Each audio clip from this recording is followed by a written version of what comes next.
Live from Phoenix, Arizona. Here we go again, y'all. Parshas Emor. Let's begin as usual with our standard program. Let's bless the kids. There used to be a time when the kids were, it was only an adult program, and we learned that the kids are going to be able to see this messianic era. So every week we've been blessing the kids that they are able to see this messianic era. And the word is kidsonios and panemius, that we should be able to be blessed externally as well as internally, and in the outer realms as well as the deepest realms. We bless the children, and we're so proud of you, and we thank God for your continued work. And the voice of the children, as we'll be talking about, is one of the best weapons of warfare that we have. We'll talk about that a little bit tonight, and devotion and defiance. And we give the kids a bracha, so that you should continue to grow, and you should grow in your wisdom and continue in your learning, and you should be able to take the will, as the Rebbe asked a week ago, and if I'm correct, the 28th of Nisan, where the Rebbe is asking the children to take the will and bring us into this messianic era. May God bless you, and we're so very proud of you and the work that you're doing. May God continue to shine his face upon you. The children are free to leave the room at this point. L'chaim, l'chaim. I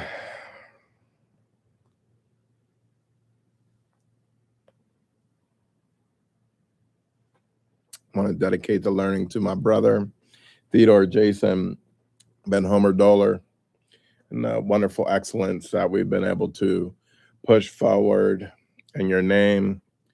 If anyone has any requests, or you'd like to dedicate or remember anyone in your show, please, for our show, please put the name in the comments, or write, call, email. The phone number is 602-338-0129. Send your request, send your text. We appreciate your help. We appreciate your support. Thank you for subscribing.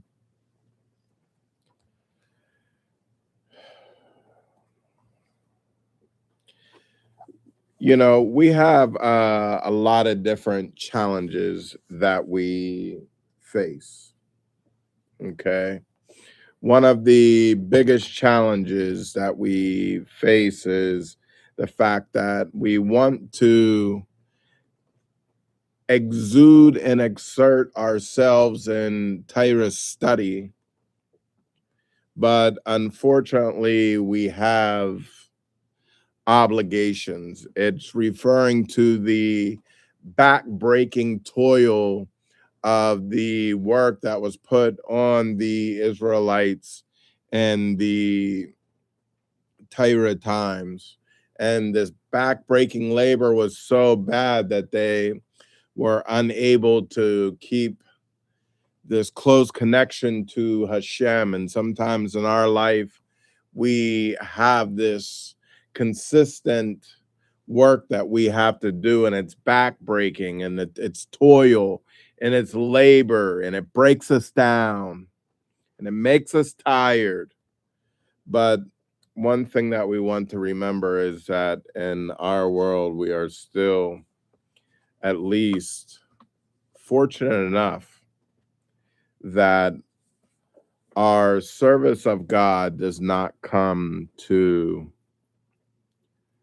endanger our lives. We may have a toil upon us, but there was a time in history, and God forbid that we should see that time again. There used to be times when if you would do a mitzvah or a mitzvah, or if you did Jewish things, that your life could be in danger.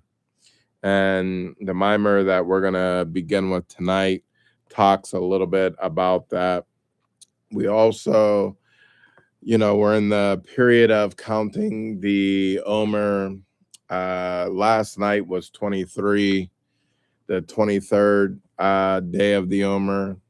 So it talks about, we'll just go over the introduction here. I'm not going to go directly into the Sika. We want to go through the mimer. It says here that when describing the sequence of the festivals, the Torah connects Passover, the commentaries of the commemoration of this Exodus, with Shavuos, this the giving of the Torah, and the anniversary of the giving of the Torah through the mitzvah of counting Omer, commanding you shall count for yourselves from the day after the Shabbos. And we're talking about in the book of Leviticus in the 23rd chapter and the 15th verse. Stay with me tonight because there's a lot that I want to cover. There's a lot that we're trying to do. There's a time and a place where we're in, and there is just no excuses, and there is just no time. And we are the dream team, and we are moving forward, all of us together. And there is a level of exertion that we've come to, and we are just going to overcome that. And whatever ails you or what pains that you have in your body or whatever that the things are, we're just going to walk forward and upright all together as one. So hang on to your seat, pay close attention, take a coffee if you need so. Please say l'chaim. It says this verb, usarftim, okay, you shall count, shares a root with the Hebrew word sapir, referring to a shining sapphire stone, okay? Lachem, yourselves, can be seen as the object of the verb connecting the two. The Alter Rebbe in Lakutei Torah Vayikra, page 35, and also on Hayam Yam, the entry of 10th of ER. It's saying here that interprets the verse as a command to make yourselves luminous. A Jew should shine with godly light. As the Alter Rebbe explains in the Tanya book, a Jew has a two-dimensional makeup, okay?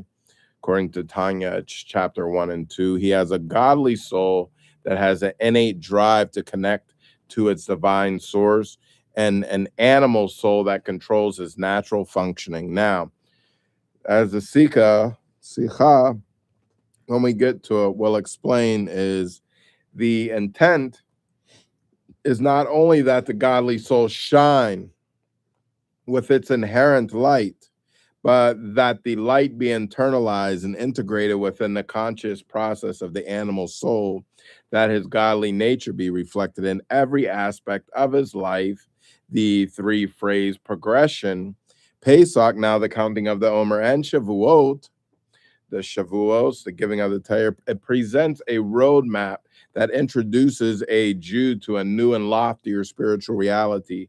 However, it does not leave him on a transcendent plane above his day-to-day activities, but rather invites and gives him the spiritual impetus and direction to incorporate godly light into all dimensions of his life experience. And that's what we're trying to do right now.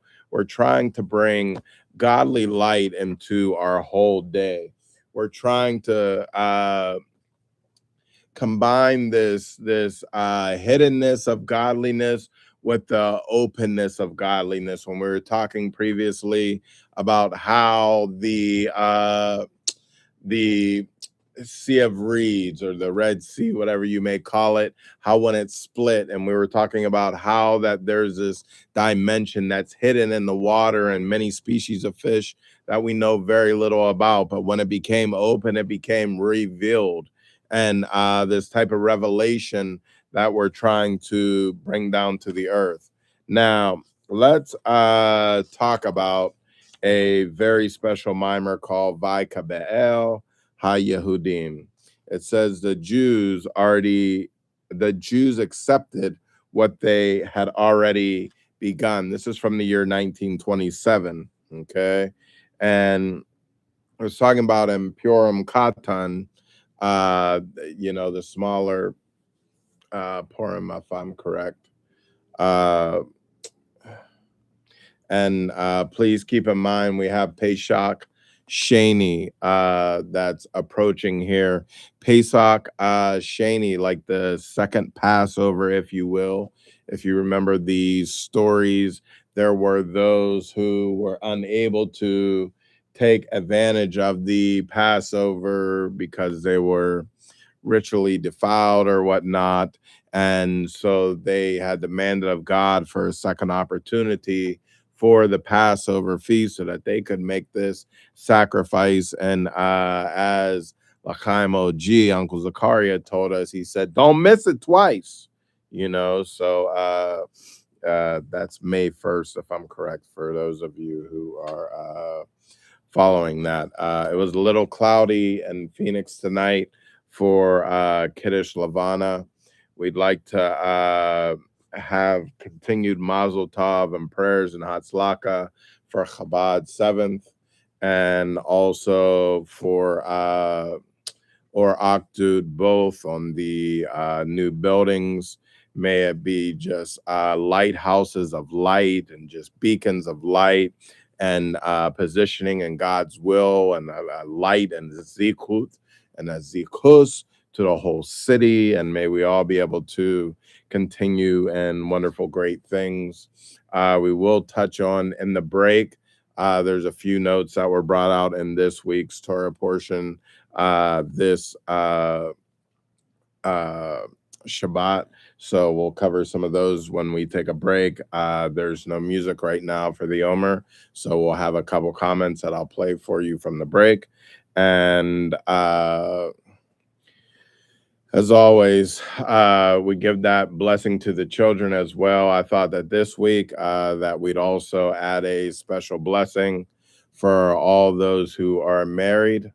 Also, when we were talking about the Sea of Reeds, how that hidden dimension, and when God opened up the Sea of Reeds, this Red Sea, when He opened it up, how the revealed and the outside of the world and inside of the world, how they became connected. It wasn't an easy thing for God to do. It was not that it's against His nature, but it was a toil. And it's like, how is there something hard for God to do?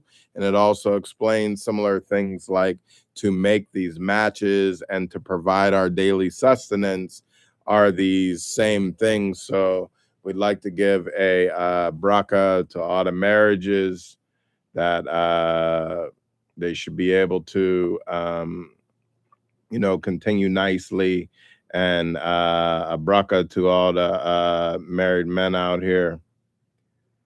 Good luck.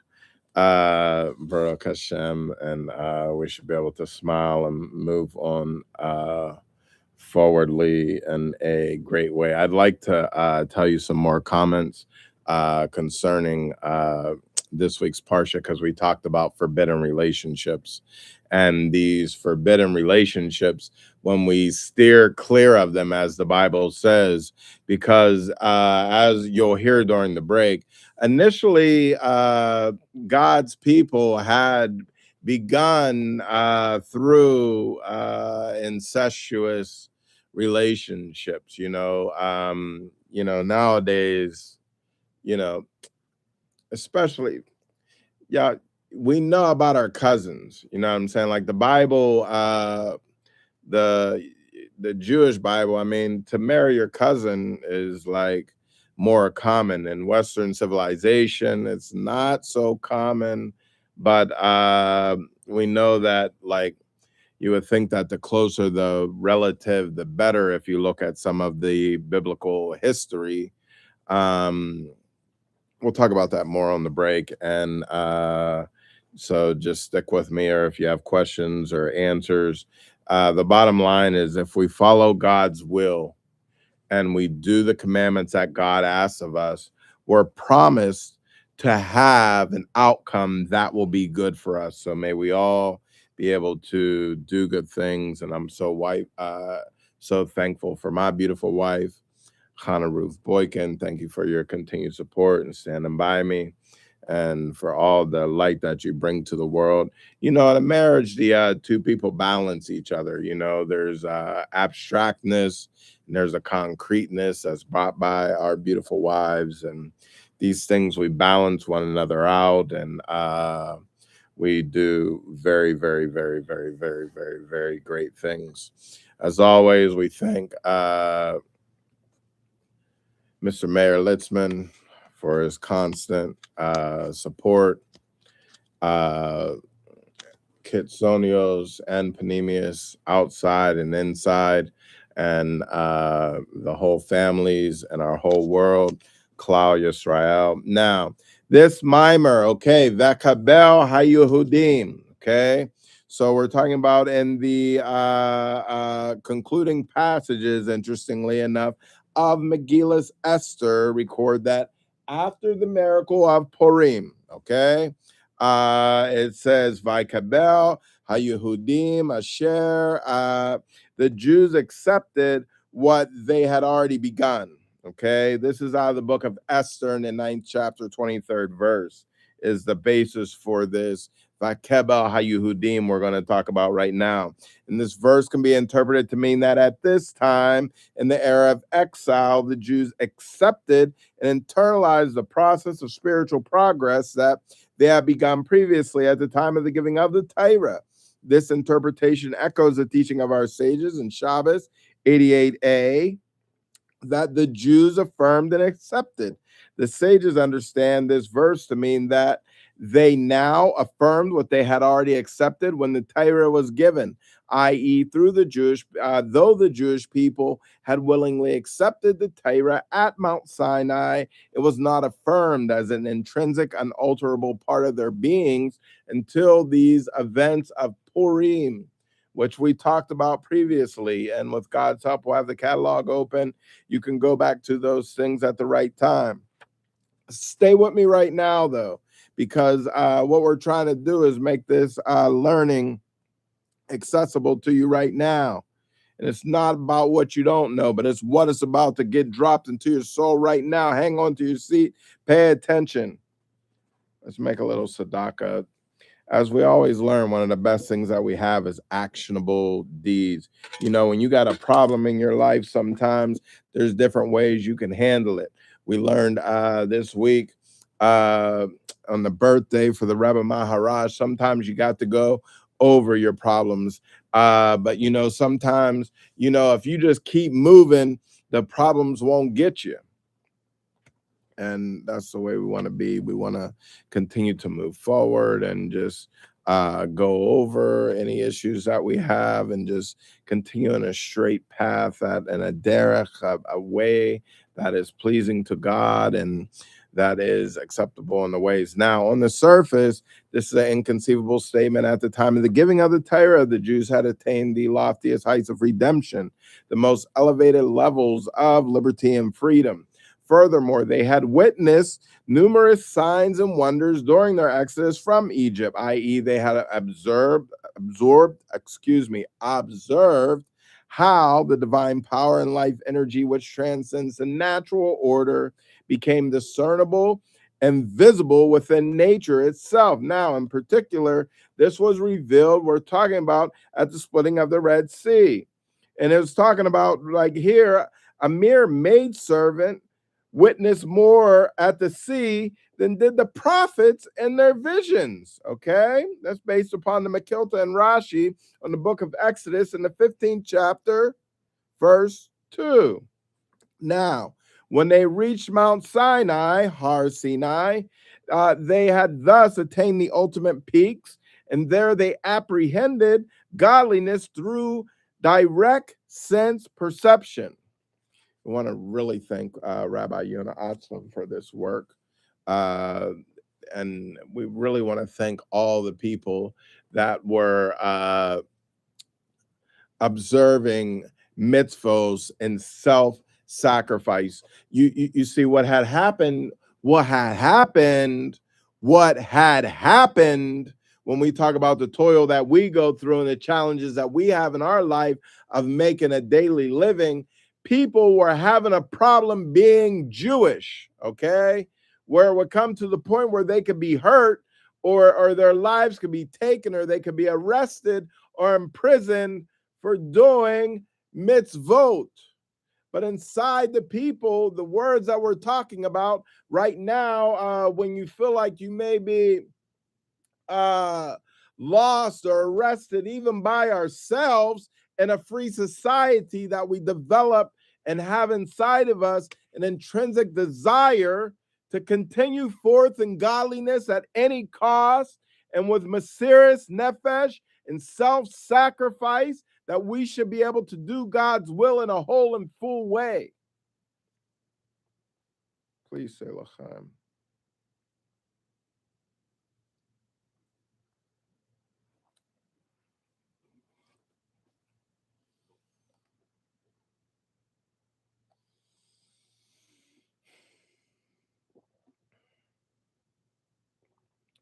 So they've seen all these signs and wonders. They had this direct sense perception.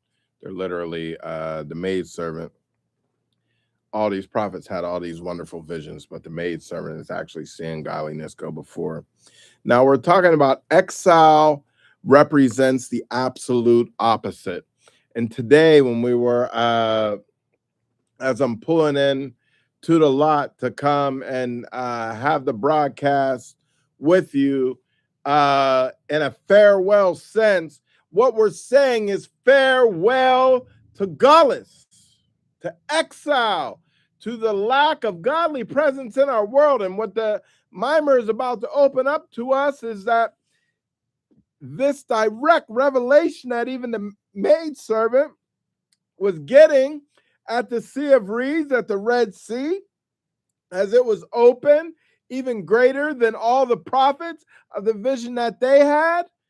What we're about to see through this exile will be the highest level of revelation that has ever been. It says we do not see our signs. This is based upon the book of Psalm 74, chapter 9th verse. And the verse is referring to the signs and wonders of divine revelations, which are absent in the times of exile. For the godly light and life energy are not at all apparent. On the contrary, darkness covers the earth, according to Yeshayahu, 60th chapter, 2nd verse. As the divine light is obscured in a manifold sequence of self-contractions, concealments, and veilings, okay? We're about to break down some things to you, talking about, as we've spoken about previously, in the world of Atikh and the Or Ein Sof, and how these lofty concepts, that there's levels of godliness, that the point is that our internal soul is always connected to the Most High. Always. And there's nothing that we can do to break that connection. All the exiles resemble the exile in Egypt, of which it is written in the book of Exodus, 6th chapter, 9th verse. They did not listen to Moses because of their dwindled spirits and hard toil. Okay, this is what I'm talking about to you. Their back-breaking labors. And when we talk about the back-breaking labors, we're talking about, somebody brought out a point some years ago. I'm gonna leave it. You know, a man and a woman are created a certain way. There's certain things the way that we do. But in a current society, sometimes our roles in a marriage, both people have to contribute. Sometimes, you know, in America, we got two working parents. When the woman is going out, this is a back-breaking labor. Sometimes the fathers, the tatis, the abbas, they're taking care of the kids. This is a back-breaking labor. And what it does sometimes, it deadened our receptiveness to Moses' message. When you're a slave, it's hard to receive this message from Moses. The same applies to every man and all other exiles, which we're talking about. With his very soul, he brings his bread, okay? Confronting many trials that challenge his observance of the Torah and its mitzvos with the sweat of his brow, toiling arduously from the time he rises in the morning until the late hours of the night. He has time for neither prayers nor Torah study. He makes his way through his day with a troubled mind. In the morning, he says, if it were only night. And in the evening, he says, if it were only morning. As we learn in the book of Deuteronomy 28, chapter 67th verse. Look it up. Indeed, these pressures leave people confused throughout the day and night. Have you ever been confused? Click like. Click subscribe. Turn off your notifications though, because we broadcast late on Saturday night, Sunday morning. You can turn off the notifications. Please stay subscribed. Now, in particular, in Haman's era, in addition to the difficulties of earning a livelihood, the exile, when we were talking about in Purim, the exile threatened our very existence. Haman rose up against us to annihilate us, to destroy, kill, and exterminate all the Jews, young and old. This is in the book of Esther, 3rd chapter, 13th verse. And we're talking about this mimer, Chayev Inish, which we studied just on Purim. With God's help, I'll make it available to you. And they weren't talking about leaving a little remnant or a survivor at all. God forbid. Thank you, Rabbi Yonah Otzfam, once again for all the work of Seekos in English and being a director and founder. And your children, may we all continue upright and may we continue to have the great works. On the verse, this Midrash Rabbah 7:13 comments, Haman said, surely I will begin by striking at these children in order to carry out his wicked designs to destroy the Jewish people. Heaven forbid he would begin by attacking. It's called, when we gave the bracha today, it's Tinokos Shel Beis Rabban, the children who study Torah. Okay? And that's when they were talking about these people who had Mesiras Nefesh, this self-sacrifice in these times when being Jewish was not allowed. And as me and Rabbi Z down in Goodyear, Arizona, we say, thank God that Torah is legal. Because if it wasn't legal, right now what we're doing, they could come and kick in the door and arrest us for learning Torah. We go to mikvah every day, going inside to use a mikvah, the ritual washing pool, where it could be arrested, put to death, imprisoned, coming to Shabbat service, coming to Chabad house, being Sephardim. There's an allusion to this in the verse, and it came to pass in the days of Achashverosh. And Midrash Rabbah on this verse, our sages comment, there's this particular phrase, the way it starts, it's like Vayehe, Vayameh, and it came to pass in the days of, it always introduces a period of distress. For example, it says it came into pass in the days of this Achaz. What calamity transpired then? Achaz says, if there are no kids, there will be no goats. If there are no children, there will be no adults. If there are no adults, there will be no scholars. If there's no scholars, there will be no sages. If there are no sages, there will be no elders. And if there are no elders, there will be no Torah. If there are no Torah, there will be no synagogues and houses of study. And if there are no synagogues and houses of study, the Holy One, blessed be He, HaKadosh Baruch Hu, will not cause His presence to rest in the world. What did He do? He locked all the synagogues and houses of study so that the Torah would not be studied. Why was He called Achaz, which means to hold fast? Because He firmly closed all the synagogues and houses of study. Rabbi Yaakov Barabba, speaking in the name of Rabbi Achah, derived the lessons from the word of this prophet, Yeshayahu, in the 8th chapter, 17th verse, if I'm correct. I have waited on God who hides His face from the house of Yaakov, and I have hoped for Him, referring to the edict of Achaz. He declared, never has Israel known such a dire hour. As it is written, I will surely hide my face on that day on account of all the evil. And since that hour I have hoped for him, for it is written in the book of Deuteronomy, we're talking about the 31st chapter, verses 18 and 21. The Torah will not be forgotten from the mouth of his descendants. We thank God for that promise. You can't wipe us out. And in this spirit, too, Yeshayahu challenged King Achaz, what success will you have, i.e., what will you achieve by locking up synagogues and houses of study?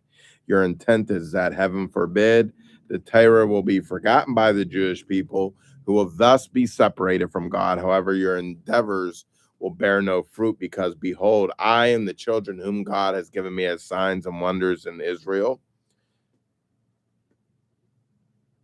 I and the children whom God has given me as signs and wonders in Israel.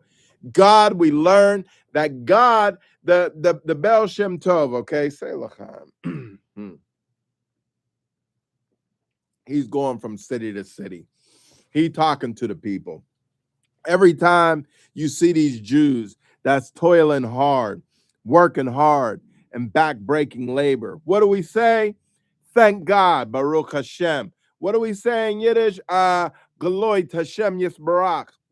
We give thanks and honor to the Most High God, giving God his livelihood, giving God his sustenance. He comes upon the man who has a small cubicle inside of the shul, who only learns. He learns all day. He has on talis and tefillin all day till late in the day. He doesn't even break his fast until late in the day, and does so with a small piece of bread, as we learned in the Sikha for this week.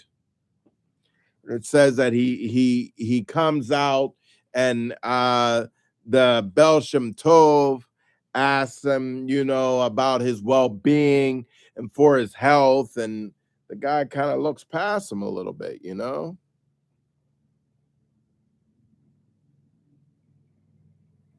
But it says thus, behold, I and the children whom God has given me, because when we give God his livelihood, he promises us that we have children, that we have blessings, that we have barakot, just by saying, by thanks God.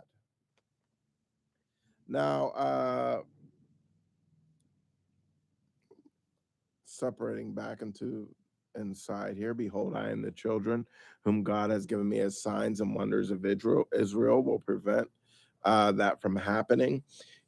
Just the fact that we follow God's will, when we were talking about the fact that by not going into these forbidden relationships, that God gives us children, more children that we can even handle. Now, were these his children? Surely they were only his students.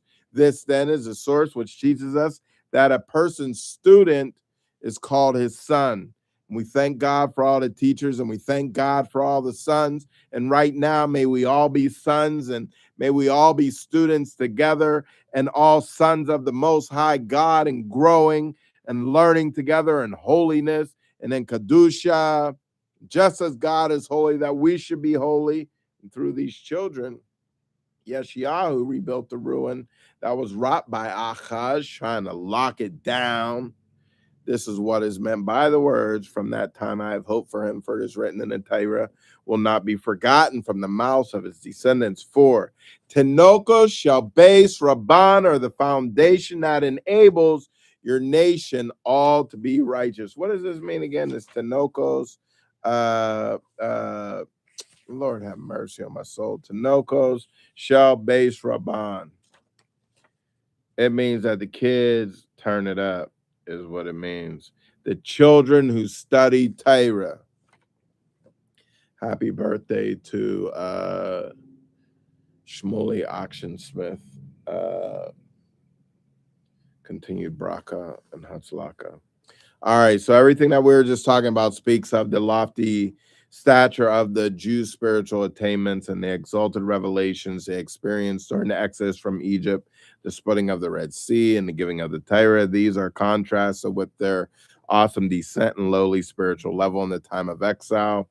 Haman's decree to, God forbid, destroy the Jewish people begins with this Tenokos shel beis Rabban. For these children are the foundation of the Jewish people, these children who study Torah. Number 2, let's go on. It's saying, out of the mouths of babes and sucklings, you establish the strength to silence the enemy and the avenger. Now, Let's just go to the synopsis because I want to Farbrengen with you for a minute, and then we're going to finish the mimer here. It's saying an enemy, all right, engages in open combat, while a person who seeks revenge schemes in hiding. There's two different people. There's like war, then there's a person who's going to avenge. And both enemies and avengers are overcome by children that study Torah, Tenokos shall base Rabban.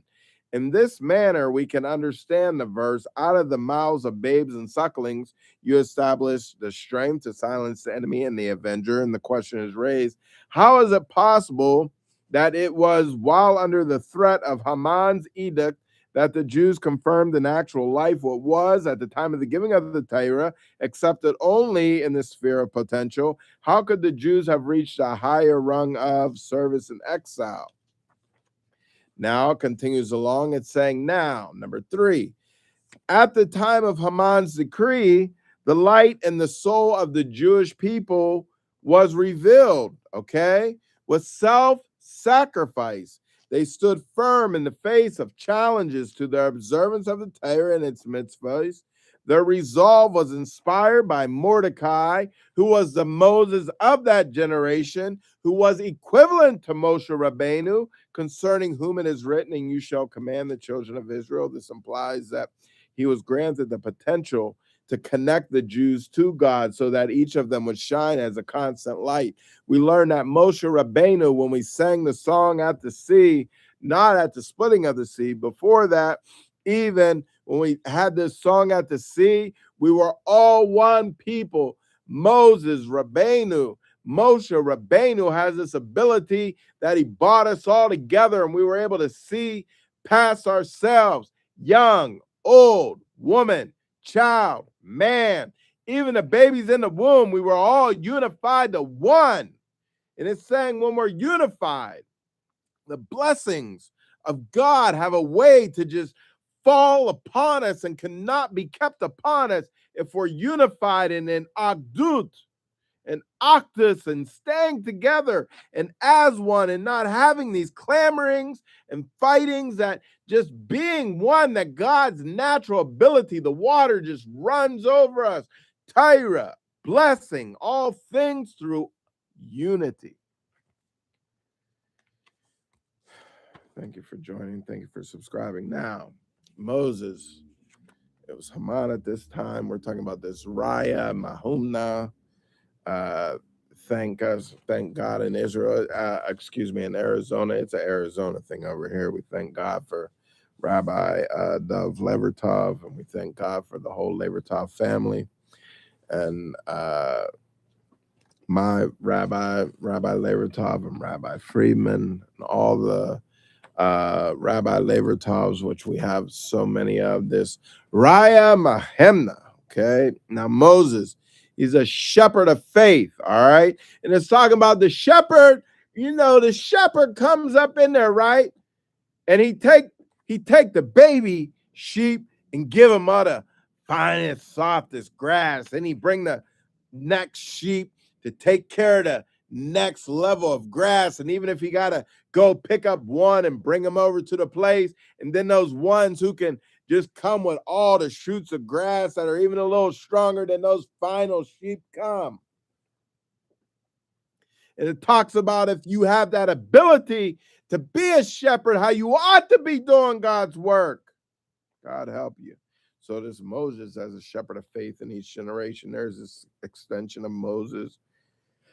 These are the leaders of the Jewish people who strengthen their faith in God, making them aware that God permeates all the worlds and transcends the worlds. Let's go on. The next part, number 5, the synopsis is that, all right, now this is where it gets real good, all right, y'all. It says here, the world, okay, which is a large-scale body. Say lachan, please, because you got to get with me on this. When me and older brother learning, brother Yaakov Yisrael over here in Phoenix, Arizona, some of this stuff, you got to open your mind. You need a little Rashi. When we say the Rashi, you can have you a little glass of wine too. Hopefully you got some kosher wine over there. If you don't like kosher wine, find one you like. They got some Chardonnay, some Pinot Grigio, something you like. If we follow the commands of God, then God promises that he will give to us what he says his will is. We don't make our own way. We listen to what God says, and God takes care of us. So the world, which is a large-scale body, is refined through man, who is a world in miniature. It's saying here that everything inside of us as one person, the body, is parallel with the whole wide world. For man understands and senses the divine life energy within the world because of the life energy that animates his soul. The divine life energy, which one perceives, is the imminent permeating light, which is called Mamale Kol Amen. Okay. It talks about the fact in this mimer had that though the legs are the lowest components of the body, they are superior to the head in as much as they support it and raise it up. And the message of this analogy is explained within the context of the interpretation of the verse. Moses said, "Here I am in the midst of 600,000 people on foot." We're talking about your whole body and your whole existence, right? When you look at people who's a little bit taller than you see their head is a little bit taller, but it's not their head that's taller, it's the legs. But the leg is lower on the body, okay? But the leg is not given its due reasoning. And it's also talking about when a person is sitting down and standing up, it's the head that you see that's raising it, but it's the legs. You got to be aware, you got to understand. This is the legs. The head is up at the top. It is all that, granted, but it can't get anywhere without the feet. Can't stand up without the legs, can't be taller without the legs. Now, section number 7. Bless the Lord, O my soul. May the words of my mouth and the meditation of my heart continue to be acceptable for you, Lord, my strength and my redeemer. Thank you for joining. Thank you for subscribing. Thank you for giving. A person who causes another to perform a mitzvah is greater than the person who actually performs the mitzvah. Wow. This teaching of our sages can be applied to the supporters of Torah, those who with their money and their efforts encourage communal Torah studies, studying with the common people, can be considered a spiritual charity. It says if someone's out there, they got a job, they go get the money, give it to the person who studies all day and learning all day, that they are greater than he who has studied. And he who has studied is very great. Saying once again here, the foot, and so to the common people, it metaphorically represents, possesses great qualities. It is, however, the lowest of the 3 divisions of the body, expressing our least developed powers. Even the power of movement, which it does express, is surpassed by the power of movement in the hands, which are capable of producing artistic creations that are garments for the intellect. So today I'm sitting there with my wife on Shabbat, and we're looking at these beautiful hands and how that our hands operate. And we're talking about on a 2-year-old child is how we're talking about. So we talked about the fact that a head shows like the level where the person's holding at, but it's really the feet that move it around. It's really the legs. If a person is taller, the head is not taller. It's the legs that are bigger and how they mobilize. But then next we come to the torso, okay, which has 11 organs inside of it. We're not even yet talking about the heart and the brain, which these 2 things, the person cannot exist without the function of the heart and the brain, as well as 9 other organs or 11 other organs that are inside of this torso part of us. But the arms, okay? The arms are even different than the legs and have a different movement. It's like every plant that's in the world has a different source of vitality. As the soul encompasses the body and animates it, so the Spirit of God inhabits the world. And as the world is inhabited by God within us, our whole self is a whole representation and parallel of the world. So in this torso, you got these organs, right? Thank you, Father God, for your clarity. Thank you, God, for your word. Thank you, God, for your mission. Thank you, God, for shlichus. Thank you, God, for the Chassidut. Okay. So these hands, right? Now you got mobility, you got this height, the head didn't move, all that stuff. Now we're talking about you got these organs in your body that are all key. If one had even the smallest perforation or hole in it, one could cease to exist. No heart, you can't live for one moment. No brain, can't live for one moment. So the arms, another appendage, these limbs, and how the arm come out, and the hands. Now, what we're talking about is the hands, they can write. And more, even on top of writing, which is a completely human thing to be able to write, to express your intellectual ability through your hand, let alone artistic ability in drawing. Let's continue along. Number 7. A person's life depends on both the brain and the heart. The usual order of our conscious processes is that intellectual comprehension leads to the refinement of the emotions in the heart. There are 2 levels of the will of the heart. It's the superiority of the heart in the service of God is expressed in the will of the heart. This it's like it's not a ratson, but it's a ratsa halev or something. The superiority of the mind in the service of God is expressed in the realm of comprehension. How, as human beings, we have this ability that our mind really controls everything that we're doing. And it says here that just as the soul which permeates, literally fills the body, picking up from where we've already learned for multiple times, we've come to a synopsis. If we could learn together just right now, please hang on with me. You haven't said l'chaim yet. Just pour it out in front of you and let God work with you.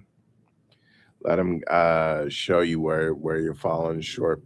There's a story of there's a guy, and he goes to his it's called a rebbe, our teacher, a Sadik who has like this connection, and he goes to him and he asks that whatever his shortcomings be removed from him. But he wasn't looked so kindly upon by his colleagues. We need to work on ourselves. We don't want a magic trick. We don't want a magic fleeting thing that comes over us, and a magic trick that's bam to make our life easy. God gives us the ability to work and toil and work on ourselves. Just like something that you worked for, you appreciate more than that was given to you. But we always remember still that those of you, if you receive because it was given to you as an inheritance, you could be doing other things with it. So when you make a sacrifice for God, that's just fine. Just as the soul which permeates, literally fills the body, is manifest in 3 general ways. Picking up, this is where I left off on Shabbos, depending on whether it is animating the head, the torso, or the feet. We're talking about going up in the levels, the feet, the legs, or we're talking about have a huge thing inside the body. Now the torso. We're not even talking about the head.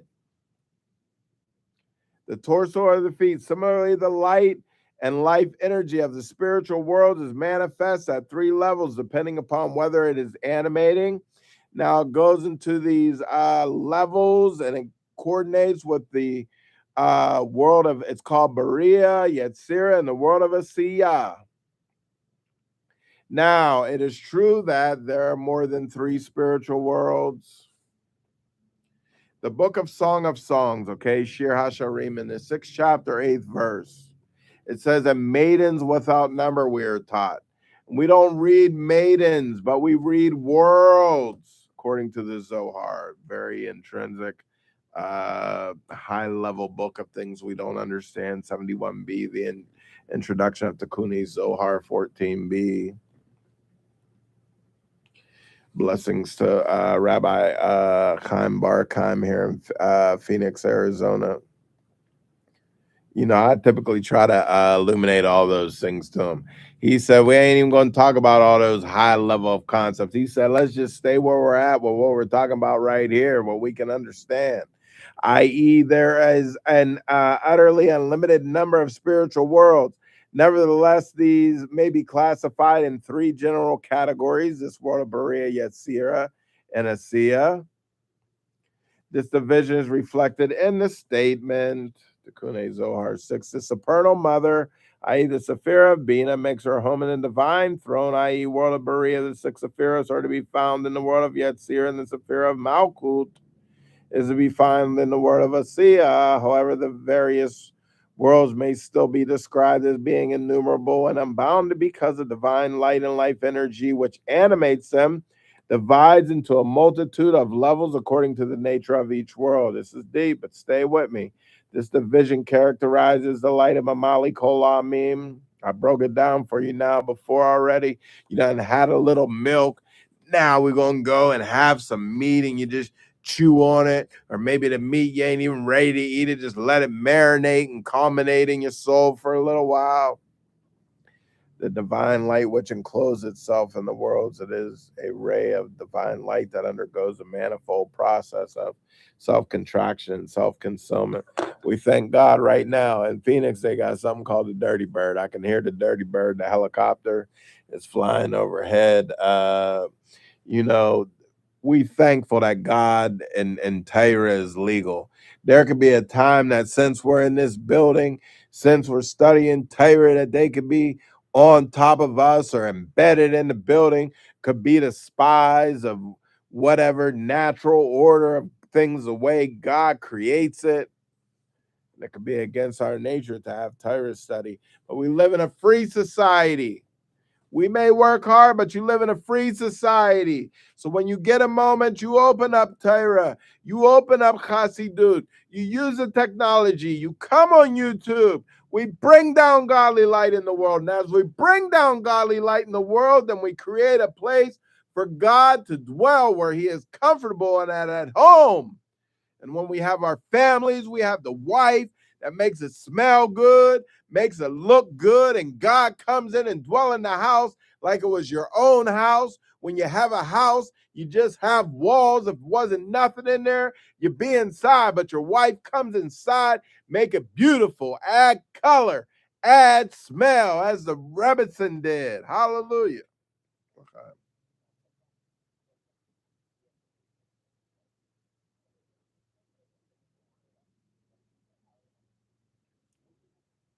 Let me look out front. I hear the damn voice thing.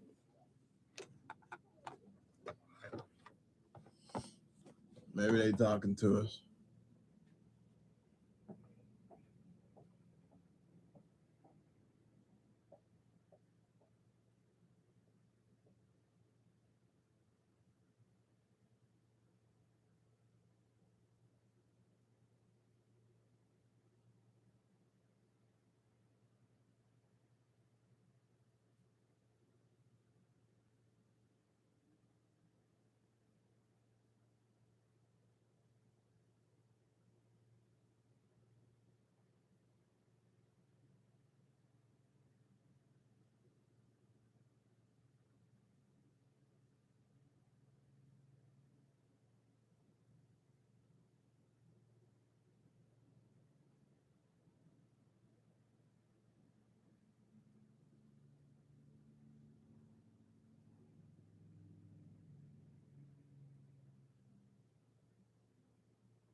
All right. Thank God was tire is still legal.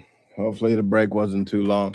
You know, this concept of the overhead thing, there are some parts of Phoenix where I used to live and where the Chabad house headquarters could have been, that, the thing would be flying over every night. And I remember there were different parts of Phoenix that this would happen into. There were two specific regions, and it was still fairly safe or whatever the details may be. But like the attacks that are on us, even in our lives, that these things where it's talking about that we should have these parallels in our lives. Uh, uh, how if we see something in the world, how it applies directly to us, and how we see and think of everything. One time the helicopter was over the house, and I had a guy at the property that would park his vehicle there, and the police had swarmed on the house because the guy went under like a trailer. It was like he cut trees or something. But you got to keep your doors locked. You got to have your guards on in your soul, and your holy like bit that yourself, and not let things get in. If you have like a door open, then maybe someone who's bad could get in. But we thank you, God, that it's not there. I didn't see any lights or anything. I kind of know what that situation looks like a little bit. We're grateful to God to have an opportunity to continue to learn with you. And we're grateful to God that He's our provider. Now, uh, back inside number 8. Now, the spiritual worlds here. Okay. I always also remember too, there was a time when like, this learning and these words that we're sharing with you, if they were reached out into the streets or a gleaning of this particular book were found in the streets, it was like it was it wasn't particularly a good thing. Like the people were saying that these types of teachings were only for the highest of students, and that the people needed XYZ amount of years to have this kind of stuff. But as we're coming into this period where we're saying farewell to Gallus, farewell to being the furthest away from God that we've ever been, and by coming the closest to God than we've ever been, that we just embrace the godliness, and we're glad that the teachings are available, and not just starting today, but the relics that we're pulling out.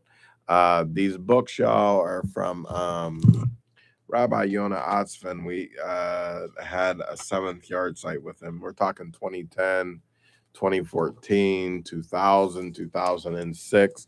And just remember that in your own life, the things that God has allowed you to do that you maybe even never manifested. We work in a warehouse over here, and through the years you might buy a product. When we talk about the Sha'ar Habatachen, because the way that God operates, we know that we can trust God. But sometimes when you're in a business, you don't know what to buy. You don't know what could be hot, and sometimes you can have something in there for 10 years, never even sell it, and then out of nowhere sell it, or have an item and you have paid a high price for it and it becomes nothing, or have an item that you had sat on for some time, then it becomes something that everybody wants. And in our lives we all have things that we've unlocked and good things that we should know that God is going to deliver a blessing for, and we should always stand confident in the fact that if we do God's will, then we should know that God is going to bless us. Apologize for cussing at y'all, but when the dirty bird on top of you, God dang it. All right. Now, this division characterizes the light of this mamali called Amen. We're talking about if we have a cup, we're talking about what's in the cup and what is around the cup. We're talking about this tetragrammaton of God, and we're talking about how when we read it backwards, this Havaya, this extension of God that's more realistic that we could see, as opposed to this part where we cannot see this transcending part. So this Mamali Kolam and the divine light which encloses itself in the worlds, it is a ray of divine light that undergoes a manifold process of self-contraction and self-concealment. We're looking today at the letter Yud itself, how it's so small and it still has a little crown. And this part is like this part of whole godliness. So this process alluded to we're back to the book of Psalms now in the 145th chapter, 13th verse. And it says, your kingship is a kingship over all worlds, i.e., all the worlds come into being through the attribute of Malkut, which is kingship. The Sephira of Malkut of the world of Atzilut is the light and the life energy for these three worlds, all the way up at Atzilut. Comes out Baria Yetzir and Asiya. Nevertheless, this light of Malkus of Atzilus, as we're talking about the Seder Hashtashalis, the down like, chain like progression of how this godly light emanates into our world without any loss, mamish.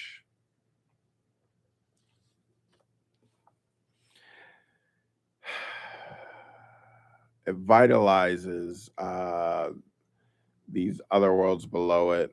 It's merely a ray. Now, only the external dimension of this Malchus is transmitted, and only the external dimension of Malchus is transmitted, and this transmission is indirect, i.e., its influence is interrupted by the parsa.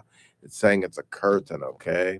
It's a figure of speech signifying the divine power of self-concealment that allows for a transition for the world of Atzilus, which is identified with God himself, to this next world of Berea, where the potential for seemingly independent existence is first manifest. You know what I'm saying? Like, it's saying when we bring down concepts, we don't just reveal it all at once.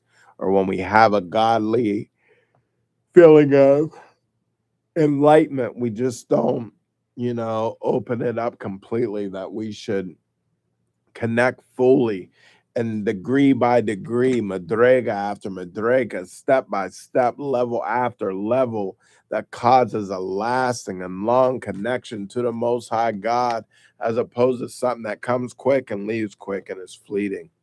Now, this transmission of influence emanating from Malchus is of two levels. There is an influence from nearby and an influence from afar. A king, by way of analogy, conducts his country by means of two opposite potentials. On the one hand, the very existence and foundations of sovereignty is the attribute of exalted majesty. For this reason, a king must be exalted and uplifted, for leadership involves majesty, i.e., raising oneself above one's subjects, transcending their particular subjects. Now, there are situations. Now, we learned about when Moshe and Parshas Yisro, when his father-in-law was saying that, the people were having a hard time when they were coming to Moses, because they were like, they wasn't able to hold by where they were holding by when they came to Moses, because Moses was only seeing this very high potential that was in God's people. So when the people were coming to Moses for him to differentiate and fix their problems, they wasn't really able to, like, when they come in front of Moses, they couldn't really be themselves, because Moses had this ability inside of themselves. When they would come before Moses, they had to step up their game and step up their level, and they couldn't just be who they was.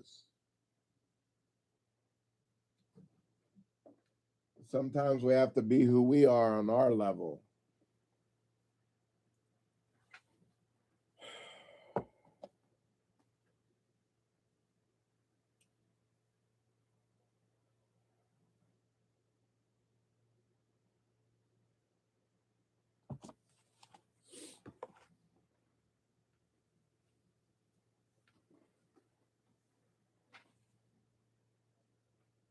As we keep it real with the Most High keeps it real with us, you know. And also, when we come before a holy teacher, if they elevate us, then we are elevated as well. So in Parshas Yisroel, what he was saying is that, you know, when he appointed the judges, then people could come with their concerns in a more realistic way.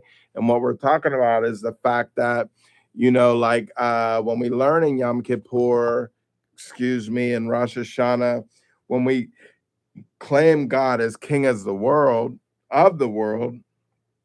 we're also talking and learning about the fact that for God to become the king of the world, typically a king needs to stand up. You know, for God to dwell in his people, you need to claim the king, and then the king stands up. But for God to become the king of this world, he has to come from holiness to sit down and kneel down, as we use that analogy, like a father when he plays with his kids. He's invested in that kid's imaginary game when they're playing with their father, and how he's fully invested in this imaginary thing. But when the daddy or the tati or the abba, when he gets up and the phone rings, or mommy or Ema's calling and real business comes to, then the father stands up outside of that world where he was completely vested in playing with his children. But for God, the absolute is different. For God to sit as king of the world, he has to sit down and go into like a fake. It's not fake, but you know, it got the, you know what I'm saying, L'chaim. If not, put something in the subject box. I'll go back to it for you, L'chaim. If you've seen it 1 year later, 2 years later, 3 years later, we go back for you. Send a line, send a message.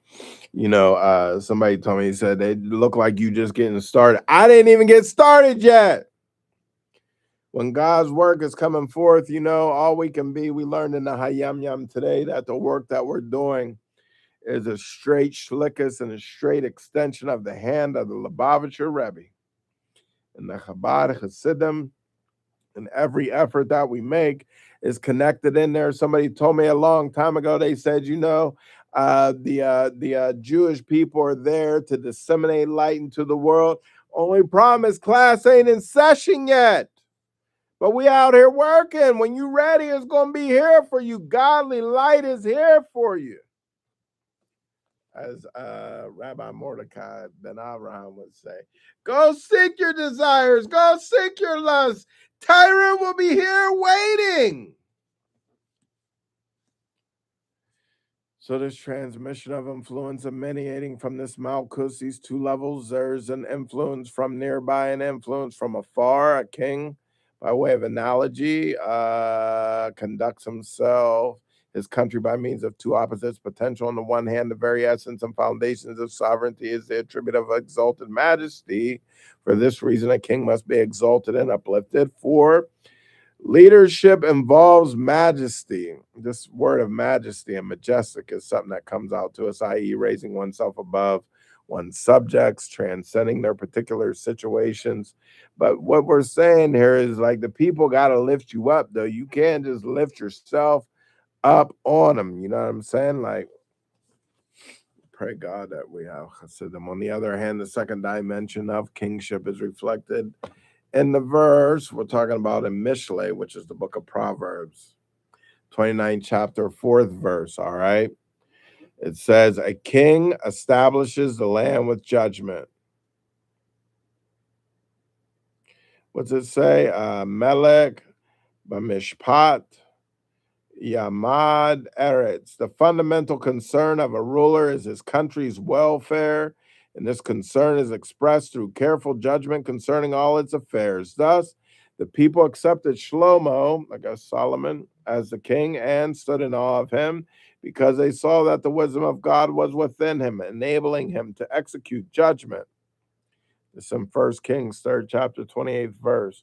In contrast to the majestic stance previously described, which implies distance, Judgment entails a closeness between a king and his subjects, for it involves investigating and examining the entire range of particular elements that comprise the task of administering a country, and it is through the fusion of these two approaches that the administration of a country is maintained. It also always has said that for us in America, it's hard for us to envision a king. Even around Rosh Hashanah as God, the Most High King, as he rules over us. We're not from a monarchy society. We're not even no kings or whatever that you say. I don't want to touch this stuff, but like the president and things like that, we don't, not mamish a monarch. You know what I'm saying? We're not living in Great Britain or some country where we have seen that before. You know what I'm saying? It's hard for us to even see really a president as a king. We're not really familiar with the idea of a king and this idea of majesty that comes with the king. So in contrast to the majestic stance previously described, which implies distance, judgment entails a closeness between a king and his subjects for it. And the king, we got to claim the king for it to be the king, and examining the entire range of particular elements that comprise the task of administering a country. It is through the fusion of these two approaches that the administration of a country is maintained. Now, similarly, in the analog, having to do something with an analogy, this concept of an analog versus the analogy is something that's brought out frequently. In the spiritual realms, these two approaches represent the two levels of something called Malkus. A, influence transmitted through metaphorical distance, i.e. the distance of majesty is reflected in the verse. It looks like, I guess it's 1 Kings 7:25, though in this particular context, the sea denotes a reservoir of water in the Beis Hamikdash, in the Holy Temple. The sea, in its usual sense, alludes in the language of Chassidut, the Chassidus, to the hidden, transcendent dimension of Malkus. It is described as being set upon them from above, i.e., projecting the divine attribute of majesty upon the world. And the sea was set upon them from above. B, influence transmitted through metaphorical closeness, as explained elsewhere. Talking about the Song of Songs, this refers to the ray of divine light that is transmitted despite the Parsha separating the world of Atzilut from the worlds of Berea, Yetzir, and Asiya. Number 9, in contrast to the light of Mamali Kolam and this discussed above, the light of Solvev Kolamim, this transcending light, is not enclosed in the worlds as an imminent manner. You might not be able to see it. You might not be able to receive it. This other one, this Havaya, this Mamali Kolamim, we all have this ability to see this light, and it's amazing when it's revealed to us, because that's when I was talking about this maidservant, if I have it correct, was able to see such a huge thing at the splitting of the Sea of Reeds, as opposed to, one who has a vision in the prophetic things.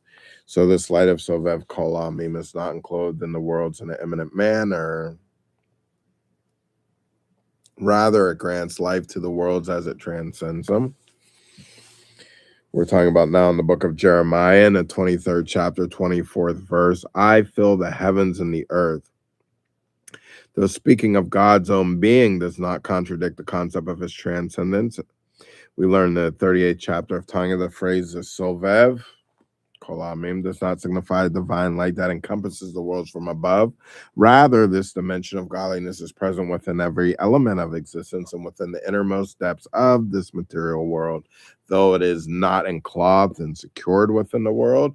Being enclosed and secured would mean that it would be revealed by the medium which enclosed it. That medium would dominate it and define the nature of its revelation. For example, the life energy of this Mamale Kolamim is enclosed and secured within the worlds. Therefore, the godly nature of this life energy is not openly revealed, and what is apparent is physical life. In contrast, the light of Sovev Kolamim exists within the worlds, though without being clothed and secured in them, as it's written, his name is exalted alone, i.e., even his name is exalted and majestic, transcending the worlds. The book of Psalms, 148, chapter 13th verse is in there somewhere. And this reflects our faith and the faith of the entire Jewish people that the Or Ein Sof, the infinite light, grants life to the worlds at two levels, transcending and Sovev Kolamim and Mamali Kolamim. Now, more specifically, the essence of faith relates to the level of Sovev Kolamim. In regard to the level of Mamali Kolamim, faith is not required because it is possible to comprehend. Do you understand? The existence of this manifestation of godliness as powerfully as if it were actually seen, as we learn in the book of Job, 19, chapter 26. From my flesh I behold God. From his own being, every man can appreciate the manner in which godliness is manifest in the world. Everyone comprehends that there is a life force that endows him with life.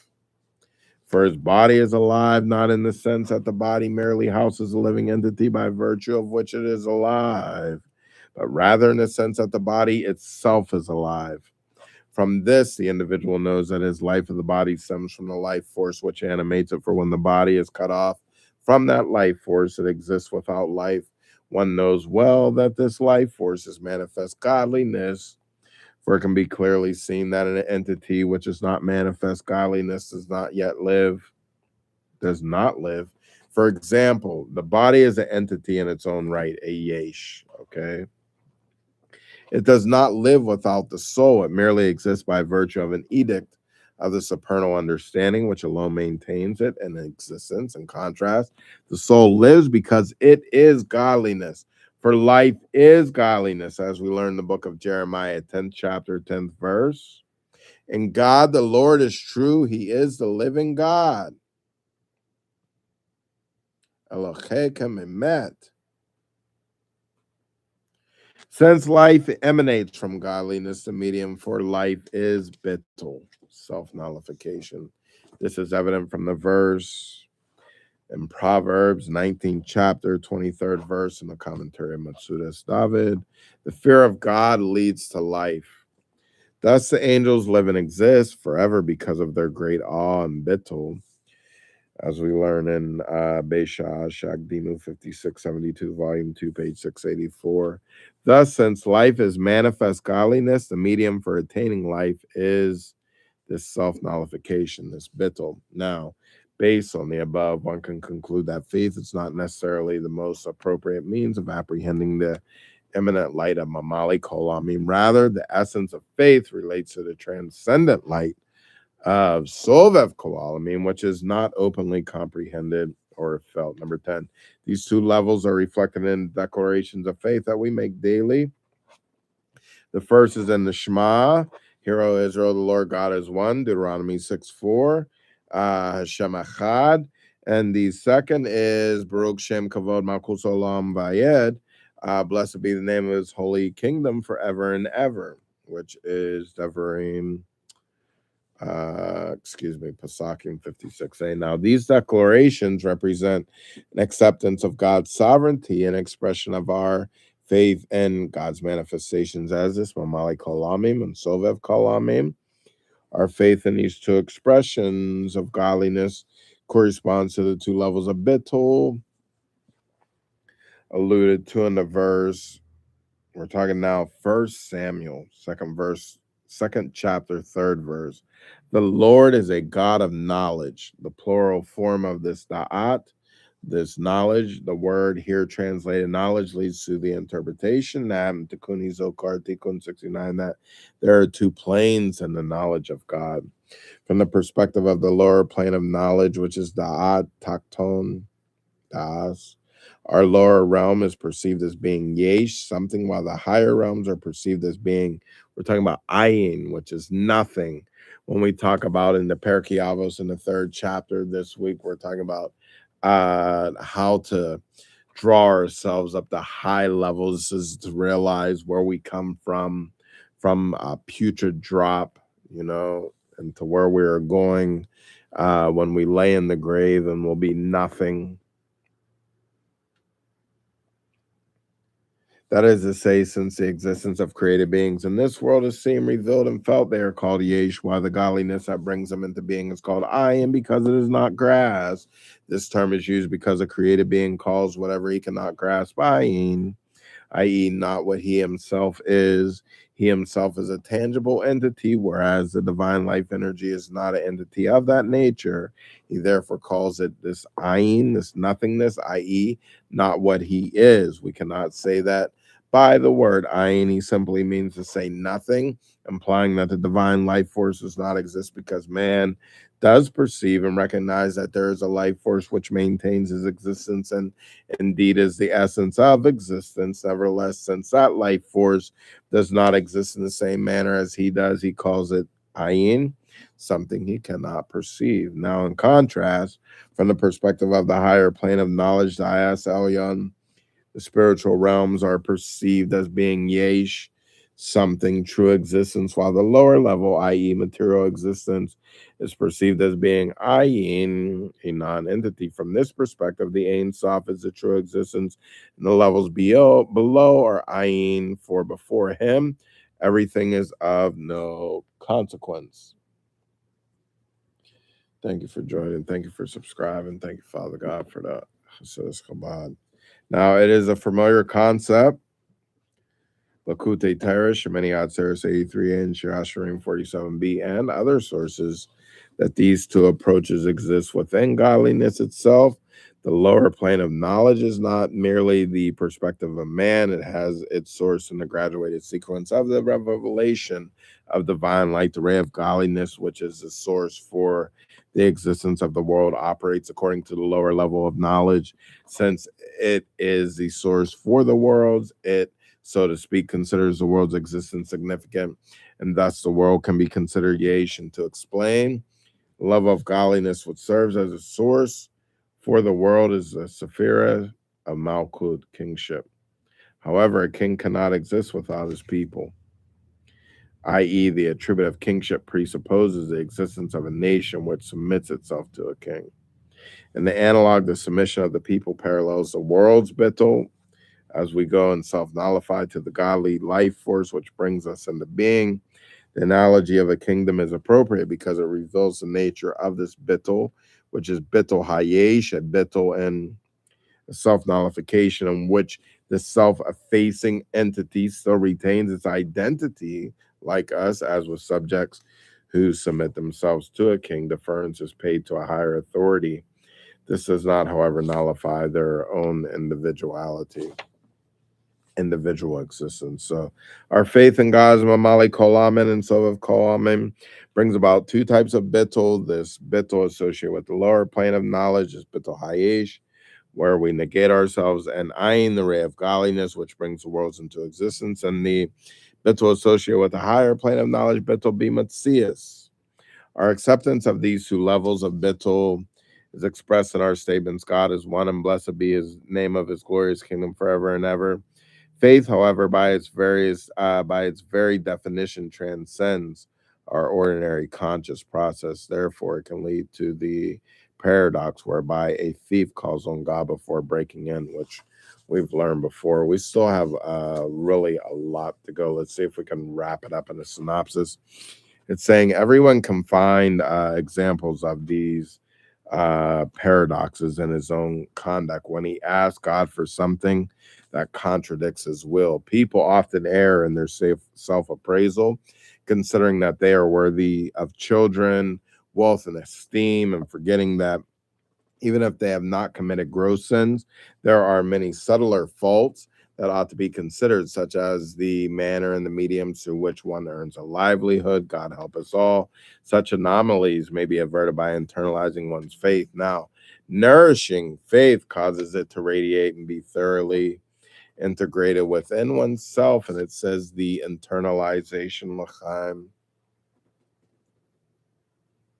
We got about 4 more synopsises to take. The internalization of faith involves integrating one's faith within the context of one's intellectual faculties. In regard to the light of Mamali Kalamim, faith shines within one's meditation on the nature of creation, Yesh Me'ayin. This involves comprehension of the simultaneous closeness and concealment that characterize the relationship between the Yesh and the Ayin. In regard to the light of the Sovev Kolamim, which we were talking about, faith shines within one's meditation, which is a time thing, on the concept that God is one, and awareness of this brings created beings to a state of self-nullification, bittul, or utter insignificance. This is illustrated by the analogy of the moderately wise man, who is not considered as wise at all when it's compared to an illustrious sage whose wisdom is of his essence. Now, number 13 says here too, relative to a ray of or Ein Sof, like a light that comes off the infinite light of the infinite God, the existence of this world is utterly of no consequence. An analogy is drawn between the bittul of the spiritual worlds and the utter self-nullification of a minor sage in the presence of a sage in whose wisdom is of very essence. By contrast, the bittul of our lowly material world can be compared to the bittul of a simple person to a sage, for though his connection with the sage, a simple person's self-esteem, in fact, grows.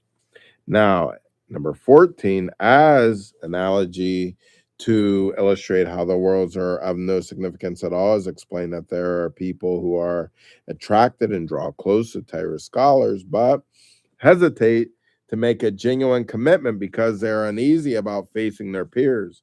Similarly, there are people who serve God, and yet they feel inhibited by those around them.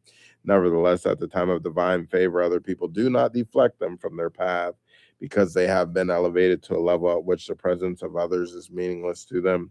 Similarly, the light of Sovev Kolamim utterly transcends all other existence to the extent that everything before him is of no significance.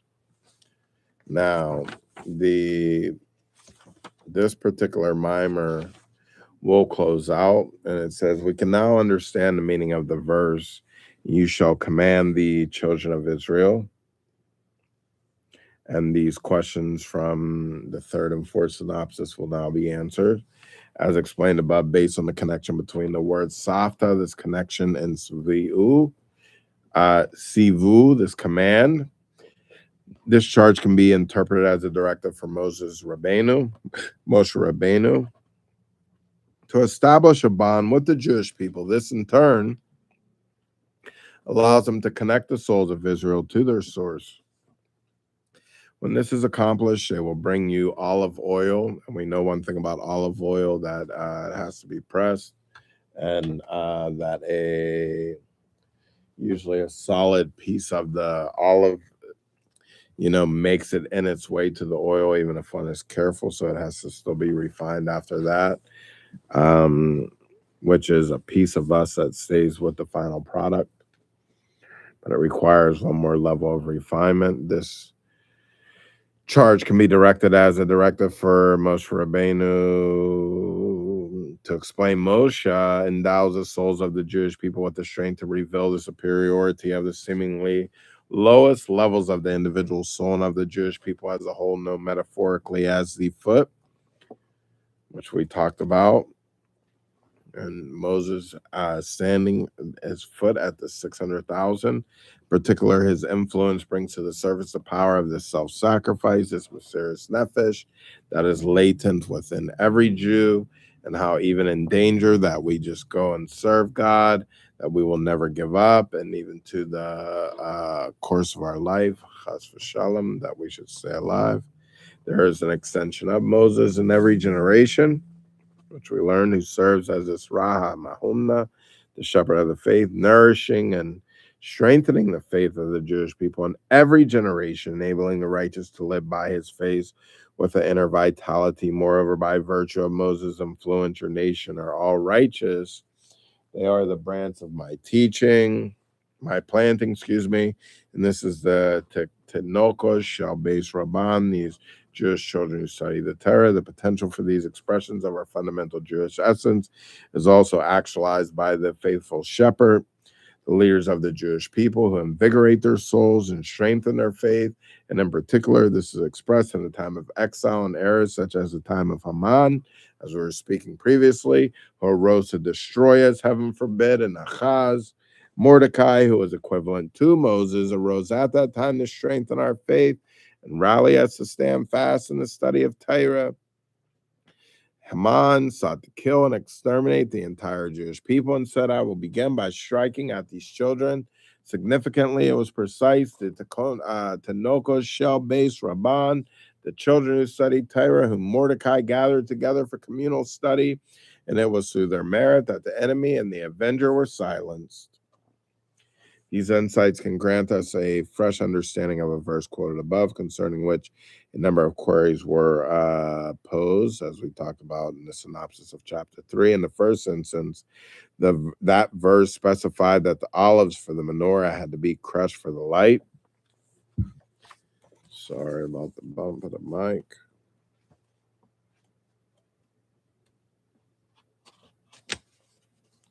I'm going to give you the verse on chapter 3 again here.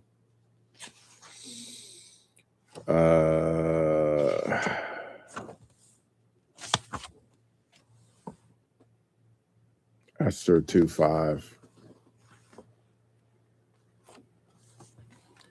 So in the first instance, the verse specified that the olives and menorah had to be crushed for the light, the time of exile. Everyone is broken and crushed, but it is precisely at such a time that one reaches the essence of the luminary itself. This in turn allows us to keep a constant light burning, which we talked about, for this alludes to the light within the soul of everyone of us, as it is written in in the book of Proverbs, the Mishlei 20th chapter, 27th verse. The soul of man is a lamp of God. This light refers to the divine name, this Havaya, as is manifest in the Jewish soul. And we all have this ability to comprehend Havaya. When this dimension of the soul is revealed, i.e., when Havaya is with him, First Samuel, 16th chapter, 18th verse, then the halacha, the Jewish law, follows him in every instance, according to Sanhedrin 93b, i.e., the providence God manifests in the midst of nature reflects and reveals that which transcends nature. Thus, although exile overtly represents a descent, it evokes an intense commitment on the part of the Jewish people, which in turn brings about the revelation of transcendent godliness. We may now more fully understand the statement that the Jews accepted what they had already begun, which we talked about at the very beginning, i.e., that the service of God described in this Purim narrative completed the process of accepting the Torah. At the giving of the Torah, God held the mountain over them like a tub, which we talked about, forcing them, as it were, to accept the Torah by revealing godliness from above. In contrast, in the time of exile, in the time of what came to pass in the days of Achashverosh, there was no revelation from above, and the Jews had to develop their connection with God through their own commitment. The setting for the Purim narrative resembled what came to pass in the days of Achaz. Achaz had locked all the synagogues and houses of study in order, heaven forbid, to sever the people's connection with God. This he began by disrupting the study of the children of who studied the Torah at that time. Yeshayahu, the Tinokos shell-based Rabban, Yeshayu, the prophet, challenged him. What success will you have? For ultimately, behold, I and the children whom God has given me as signs and wonders in Israel will prevent that from happening. And in fact, they reconstructed what Achaz had destroyed. Now, the situation was similar in the time of Haman. He conspired, heaven forbid, to destroy the Jewish people entirely, and likewise began by striking at the Tinokos shell-based Rabban.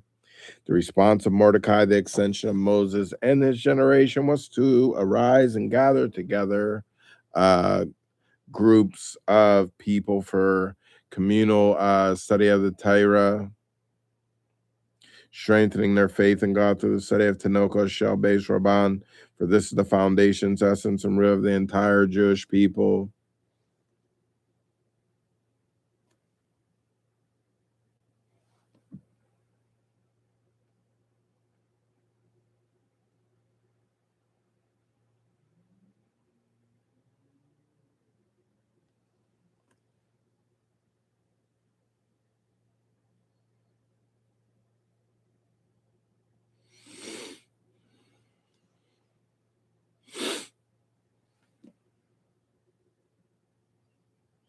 It was this initiative that represented the affirmation through actual Mesiras Nefesh of what they had already begun. This indeed is the ultimate purpose of the exile, that the Jewish people should stand firm in the face of all the challenges that confront them, and thus reveal their essential bond with God.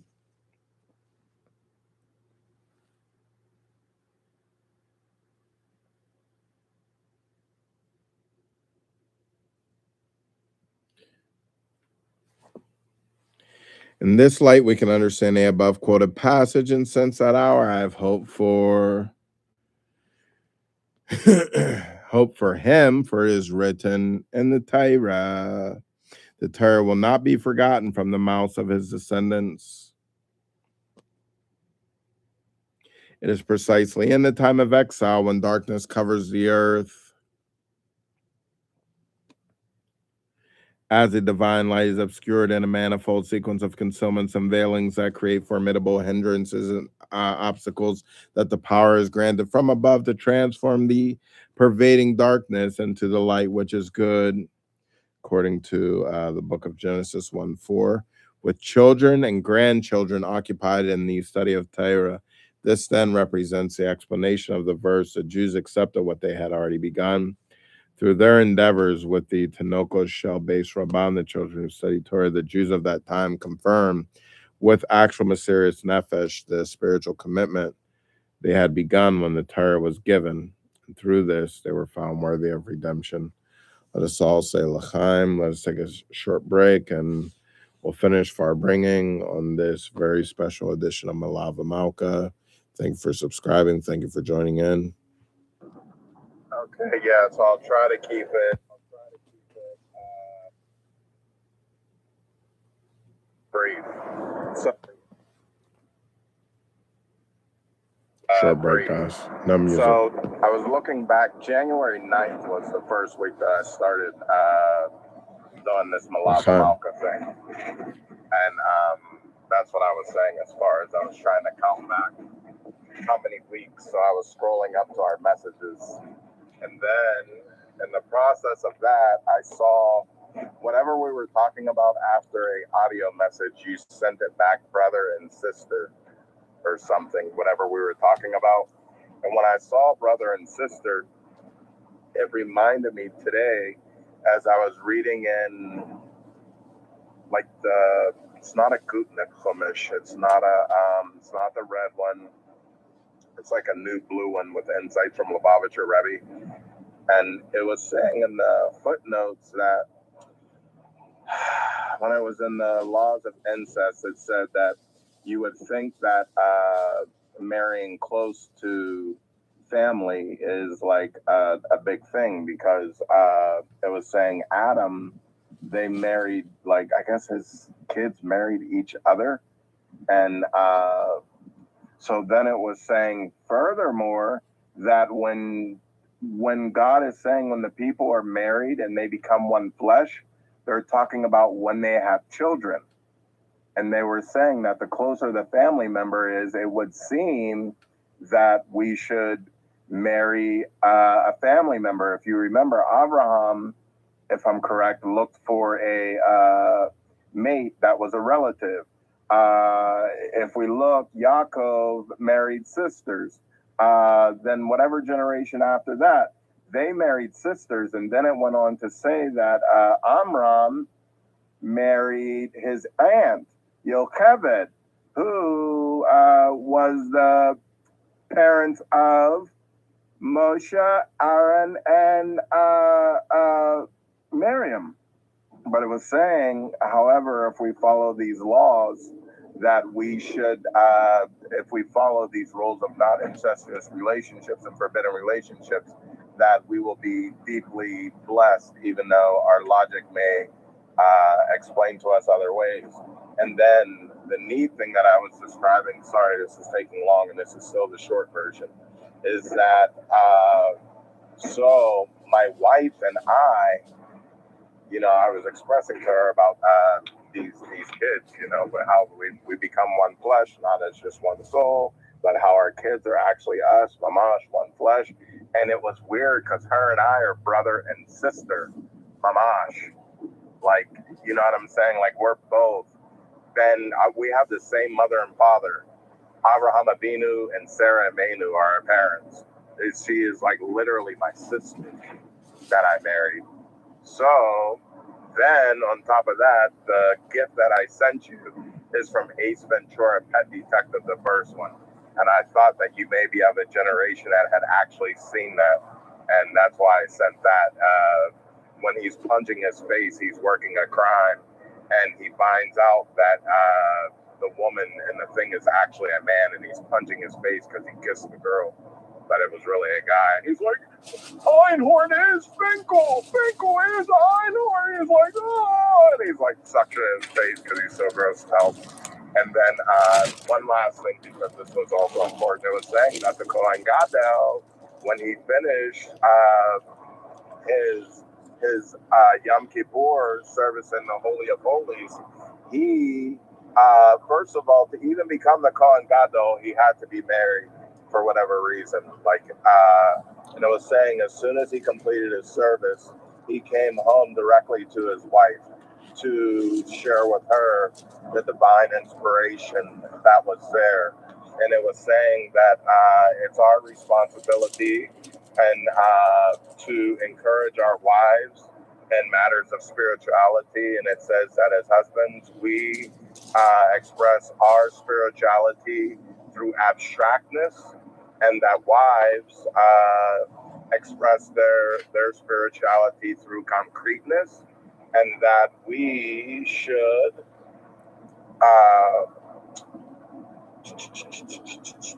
we have to balance each other in that and make it a true Tony.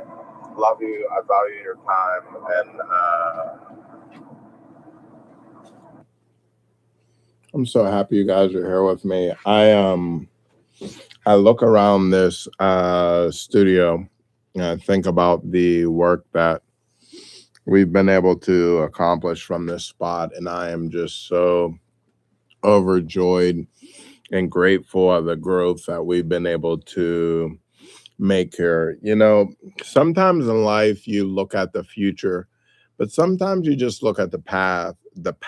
If you were able to do good things or bring down godly light, it doesn't matter if you do it again. You did it then, and that's the end of that. And you know, you don't have to sit and feel bad. You know, you have what we've done, you know, even if it was just once, you know.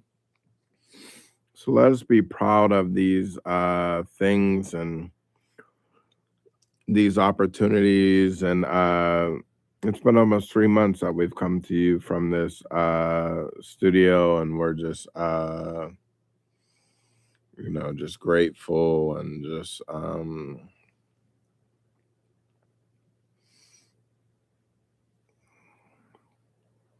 continue to make tzedakah and do good things, and just be yourself is one of the best things that we could ever do. And just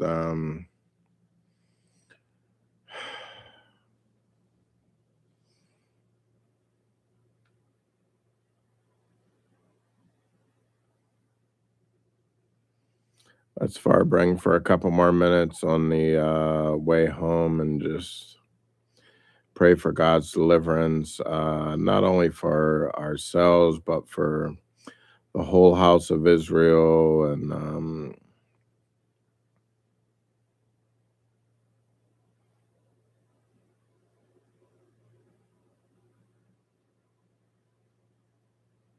we should just see greatness. Let us say L'chaim one more time. We're going to be in the last few minutes of our Farbrengen from this location, and we're grateful. And gratefulness and graciousness is one of the best things that we can do and unlock God's presence in our life. And we're thankful for God for the ability to be grateful. We're grateful to have things that we're grateful about. That's the whole point that we were saying before. On the Baal Shem Tov, like if you're God's people and God says what's going on, you're happy. You're thankful for what you got, L'chaim. When we're happy, then God's happy.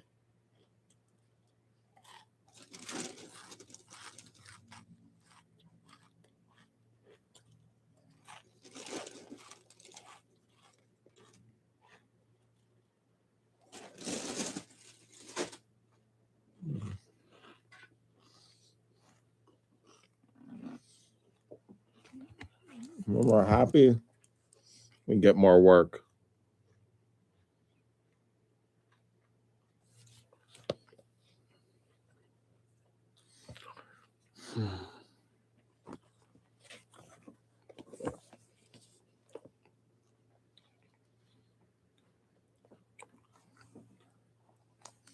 The ultimate dwelling for God's presence.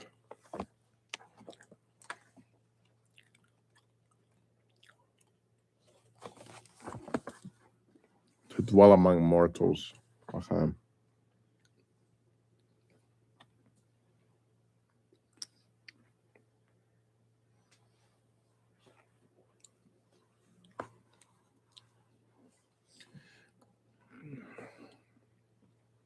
With his commandments to the Jews to erect the sanctuary, God also gave the promise in the book of Exodus 25:8.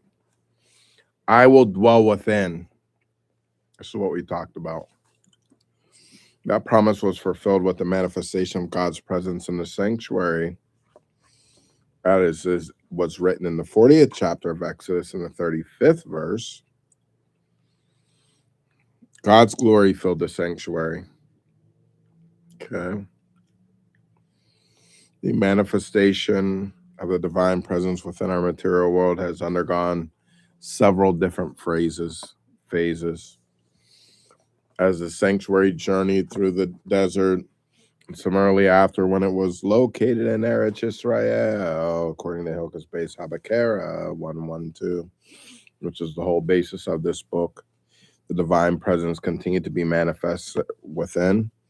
When the Beis HaMikdash was built in Jerusalem again, 1 Kings 8:11, God's glory filled the house of God from that time onward. The site of this Beis HaMikdash temple became the resting place of the divine presence. Now, here's an essay entitled Towards the Complete Fulfillment of a Mitzvah, which explains the halakhic dimensions of the sequence of settings in which God's presence was manifest. More particularly, however, it is possible to differentiate between the manner in which a divine presence was manifest in the sanctuary and its manifestation of Beis HaMikdash, in this temple, the holy temple. We're talking about building the temple, and we're talking about building the temple so that we can have it actually be done.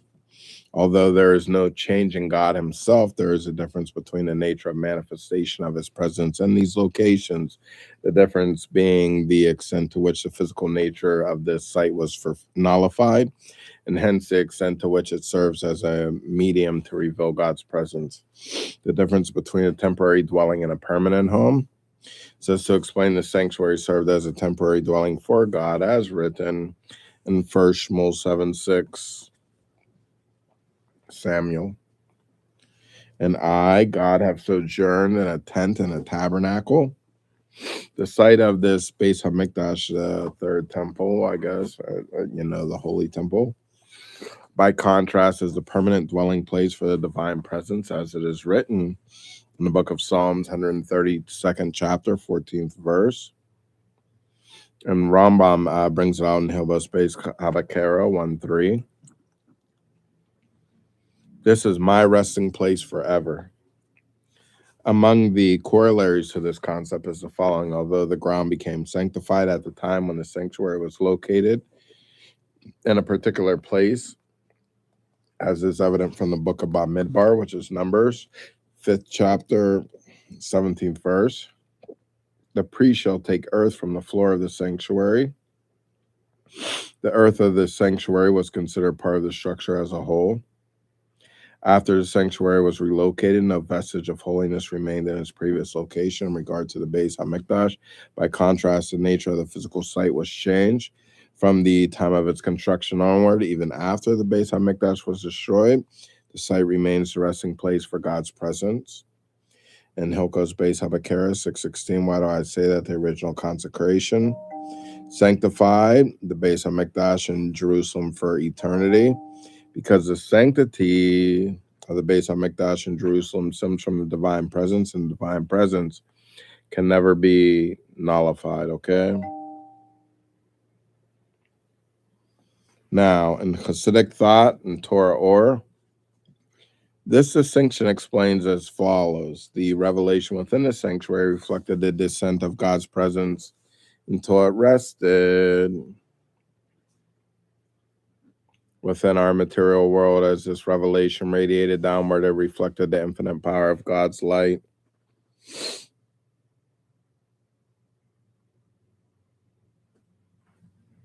It did not, however, affect a lasting change within the setting of the revelation. The construction of the Beis HaMikdash, by contrast,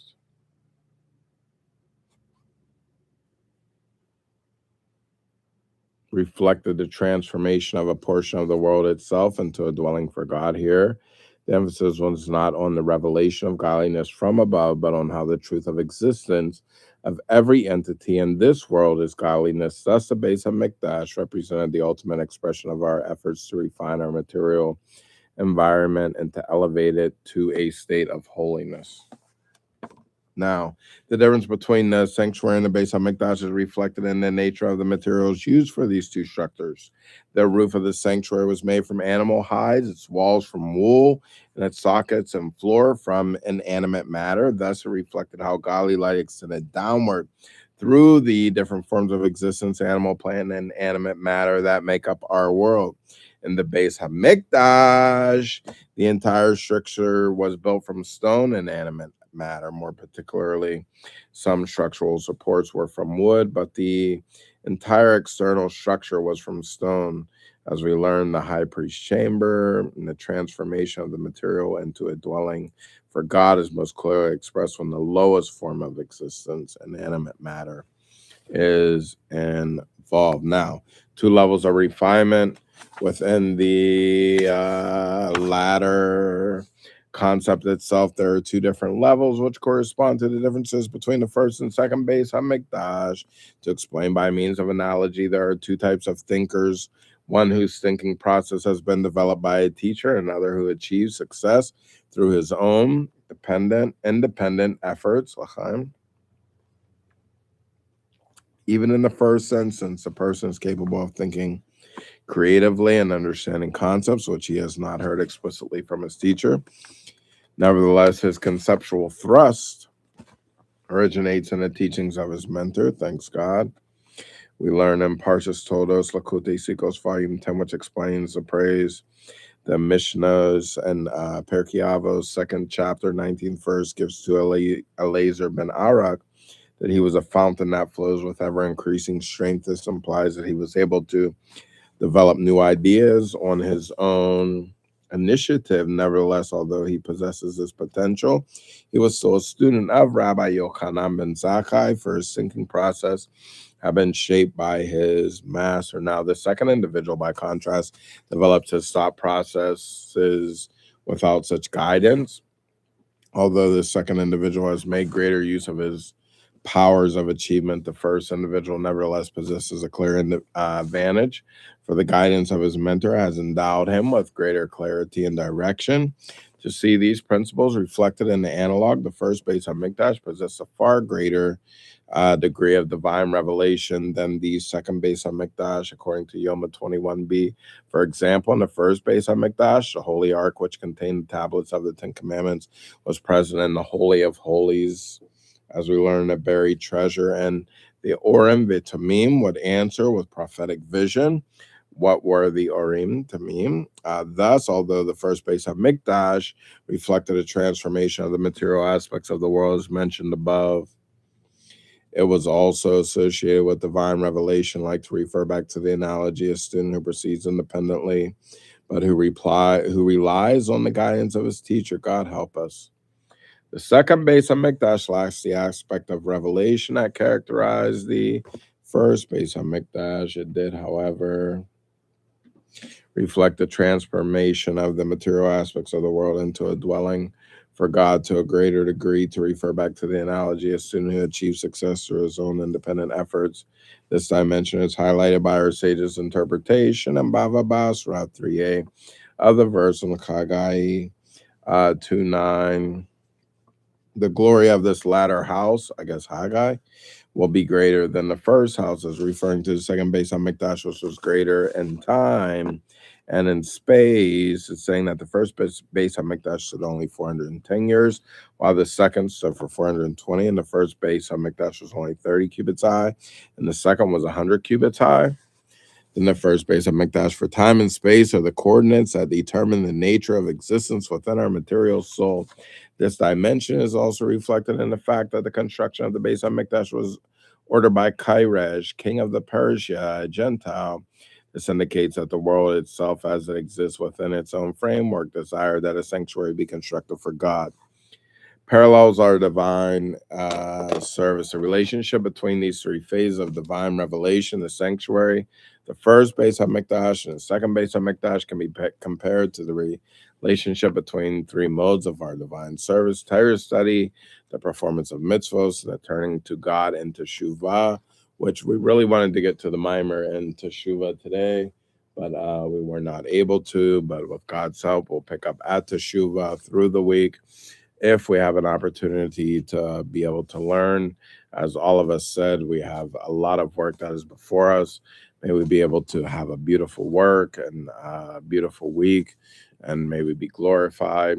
To explain, when studying the Torah, we deal with material concerns. Nevertheless, our involvement in these matters is abstract in nature. We're not directly involved with matters of the world. On the contrary, Torah study requires separating oneself from the issue in question, viewing it abstractly, and striving to discover what the Torah states regarding the matter. This parallel, the revelation of God's presence within the sanctuary, where God's presence was revealed within our world in a manner that did not affect the permanent change in the world's material nature. In regard to the performance of mitzvahs, by contrast, our sages state in Bereshit Rabbah 44:1, mitzvahs were given for the sole purpose of refining the created beings. For our performance of mitzvahs is directly involved with material entities, refines them by establishing a bond of oneness between them and God. Although the performance of mitzvahs elevates the material substance of the world, the elevation comes as a result of the influence of God, he who commanded that the mitzvahs be observed. Thus, this mode of service parallels the manifestations of God's presence in the first Holy Temple Beis HaMikdash, which was illustrated by the analogy of a scholar whose development is guided by a teacher. The desire to turn to God and to teshuvah, by contrast, does not come from above. On the contrary, the classic conception of teshuvah is repentance from sin, and in that instance, a person has separated himself from godliness, does not feel divine light. Why then does he turn to God? Because that is the truth of his being. No Jew can or will remain separate from God, and his inner spiritual core compels him to develop an outward conscious connection. Teshuvah represents a reestablishment of a connection to God through man's own initiative. This parallels the manifestation of God's presence in the second, pardon me, Beis HaMikdash, illustrated above with the analogy of a scholar who achieves success through his independent efforts. Now, similarly, when considering the spiritual level of the Jewish people as a whole, at the time of the construction of the first Beis HaMikdash, the people's spiritual level could be described as that of tzaddikim, righteous men. In regard to the second Beis HaMikdash, which was built after the return of the Babylonian exile, the people as a whole can be described as Baalei Teshuvah, individuals who turn to God in repentance. The ultimate divine dwelling. It says here that the third Beis HaMikdash, L'chaim, will possess these advantages. that were present in both the first and second Besai HaMikdash. We'll fuse both these dimensions into a single whole. In this vein, we can understand the prophecy in Yeshayahu 40th chapter, verse 1, take comfort, my people. Commentaries explain that the repetition of this phrase indicates that the third Beis HaMikdash will provide solace for our people for the destruction of both the first and second Besai HaMikdash. Commentaries ask that on the surface, a single expression of solace will be sufficient for seemingly the revelations of the first Beis HaMikdash surpass those of the second Beis HaMikdash.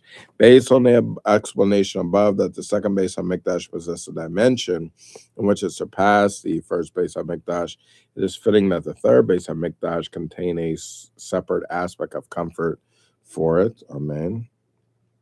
For the era of redemption will be characterized by the refinement of the world at large. Mashiach will perfect the entire world to serve God as one, as we learn in Mishnah Torah, Hilkos Malachim 11:4. And this will be the era of complete revelation. The glory of God will be revealed, and all flesh will see. Yeshayahu 40th chapter, 5th verse, which is what we talked about last week with the Nigla Kavod Havaya. Let's open those up. And this Beis HaMikdash will remain for all time an eternal testimony of God's presence within this world. May it be revealed in the immediate future. Seek out the welfare of Jerusalem. L'chaim, l'chaim. Thank you for joining in. Thank you for subscribing. Thank you for being with us since January 9th. Farewell from this studio. We're moving up. We're moving on. We're going to the next level. Say l'chaim.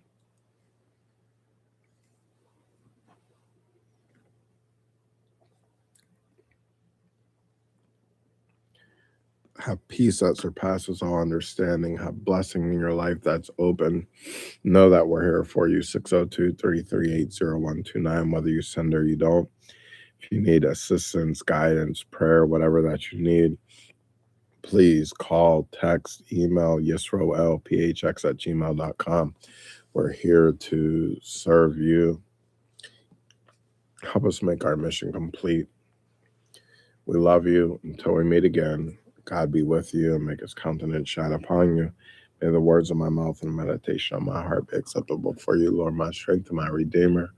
We thank you, Father God, for the opportunity to be able to elevate any sparks of your world and for the whole third Beis HaMikdash from this location. Peace, blessings, and salud.